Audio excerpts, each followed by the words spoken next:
Les éditions Sixtreed présentent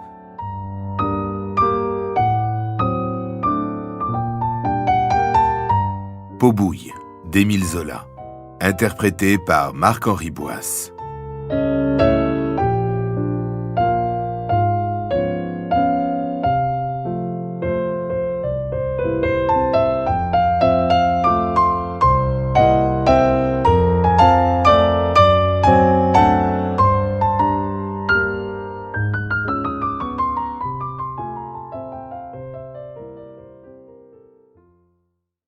Rue Neuve-Saint-Augustin, un embarras de voitures arrêta le fiacre, chargé de 3 malles, qui amenait Octave de la gare de Lyon.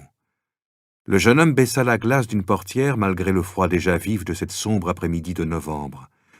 Il restait surpris de la brusque tombée du jour, dans ce quartier aux rues étranglées, toutes grouillantes de foule.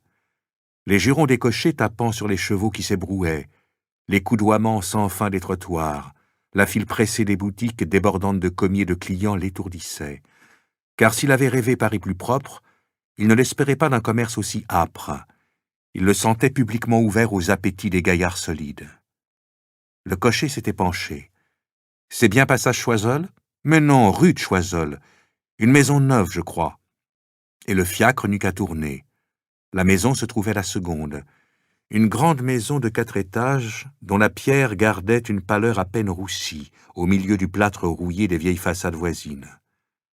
Octave, qui était descendu sur le trottoir, la mesurait, l'étudiait d'un regard machinal, depuis le magasin de soierie du rez-de-chaussée et de l'entresol, jusqu'aux fenêtres en retrait du 4e ouvrant sur une étroite terrasse. Au premier, des têtes de femmes soutenaient un balcon à rampe de fonte très ouvragée. Les fenêtres avaient des encadrements compliqués, taillés à la grosse, sur des poncifs, et en bas, au-dessus de la porte cochère, plus chargée encore d'ornements, 2 amours déroulaient un cartouche où était le numéro qu'un bec de gaz intérieur éclairait la nuit.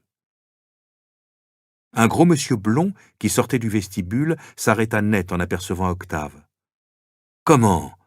Vous voilà ?» cria-t-il. « Mais je ne comptais sur vous que demain. »« Ma foi, » répondit le jeune homme, « j'ai quitté Plassans un jour plus tôt.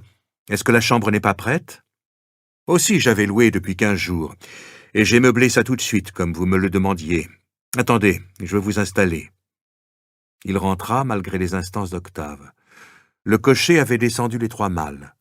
Debout dans la loge du concierge, un homme digne, à longue face rasée de diplomate, parcourait gravement le moniteur. Il daigna pourtant s'inquiéter de ces malles qu'on déposait sous sa porte, et, s'avançant, il demanda à son locataire, l'architecte du 3e, comme il le nommait, « Monsieur Campardon, est-ce la personne ?»« Oui, monsieur Gour. C'est monsieur Octave Mouret, pour qui j'ai loué la chambre du 4e. Il couchera là-haut et il prendra ses repas chez nous. Monsieur Mouret est un ami des parents de ma femme que je vous recommande. » Octave regardait l'entrée aux panneaux de faux marbre et dont la voûte était décorée de rosaces.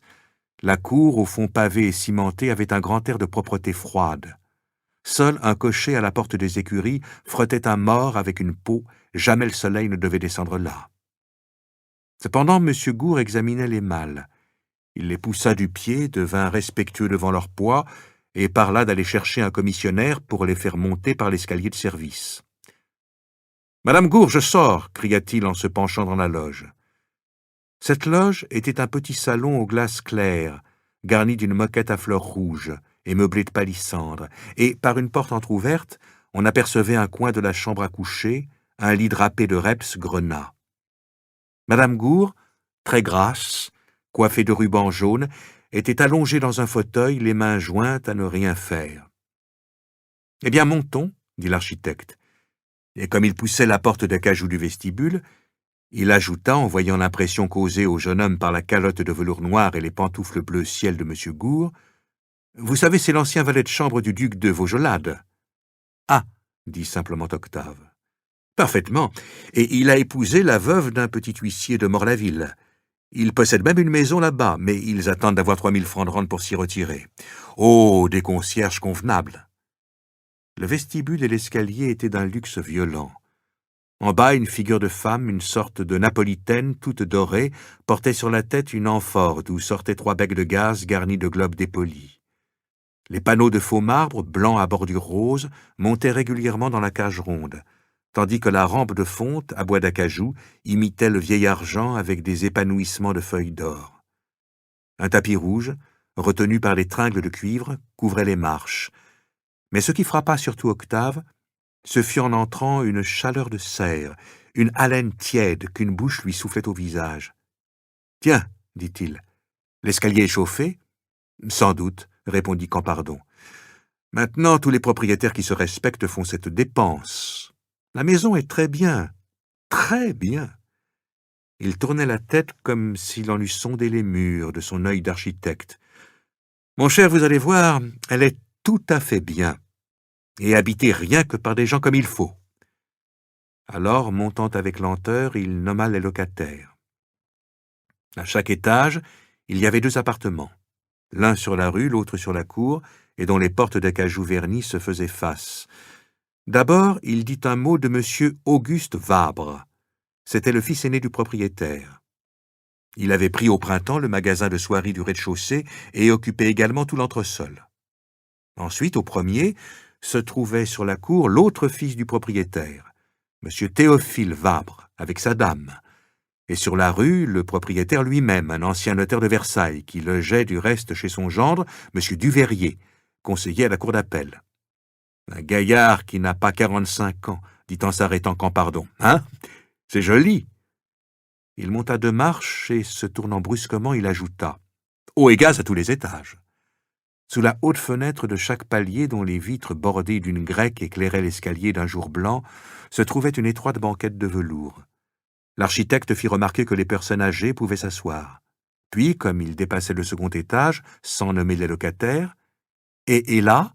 demanda Octave en désignant la porte du grand appartement. « Oh, là, dit-il, des gens qu'on ne voit jamais, que personne ne connaît. La maison s'en passerait volontiers. Enfin, on trouve des taches partout. » Il eut un petit souffle de mépris. « Le monsieur fait des livres, je crois. » Mais au troisième, son rire de satisfaction reparut. L'appartement sur la cour était divisé en 2. Il y avait là Madame Juseur, une petite femme bien malheureuse, et un monsieur très distingué qui avait loué une chambre où il venait 1 fois par semaine pour des affaires. Tout en donnant ses explications, Campardon ouvrait la porte de l'autre appartement. « Ici, nous sommes chez moi, » reprit-il. « Attendez, il faut que je prenne votre clé. Nous allons monter d'abord à votre chambre et vous verrez ma femme ensuite. » Pendant les 2 minutes qu'il resta seul, Octave se sentit pénétré par le silence grave de l'escalier.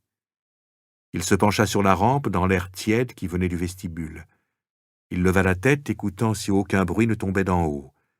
C'était une paix morte de salon bourgeois soigneusement clos, où n'entrait pas un souffle du dehors. Derrière les belles portes d'acajou luisant, il y avait comme des abîmes d'honnêteté. « Vous aurez d'excellents voisins, » dit Campardon, qui avait reparu avec la clé. « Sur la rue, les Josserand, toute une famille. Le père caissier à la cristallerie Saint-Joseph, 2 filles à marier, et près de vous, un petit ménage d'employés, les Pichons, des gens qui ne roulent pas sur l'or, mais d'une éducation parfaite. Il faut que tout se loue, n'est-ce pas, même dans une maison comme celle-ci. » À partir du troisième, le tapis rouge cessait, était remplacé par une simple toile grise. Octave en éprouva une légère contrariété d'amour-propre. L'escalier, peu à peu, l'avait empli de respect. Il était tout ému d'habiter une maison si bien, selon l'expression de l'architecte. Comme il s'engageait derrière celui-ci dans le couloir qui conduisait à sa chambre, il aperçut par une porte entr'ouverte une jeune femme debout devant un berceau. Elle leva la tête au bruit. Elle était blonde, avec des yeux clairs et vides. Et il n'emporta que ce regard très distinct, car la jeune femme, tout d'un coup rougissante, poussa la porte de l'air honteux d'une personne surprise. Campardon s'était tourné pour répéter « Eau et gaz à tous les étages, mon cher !»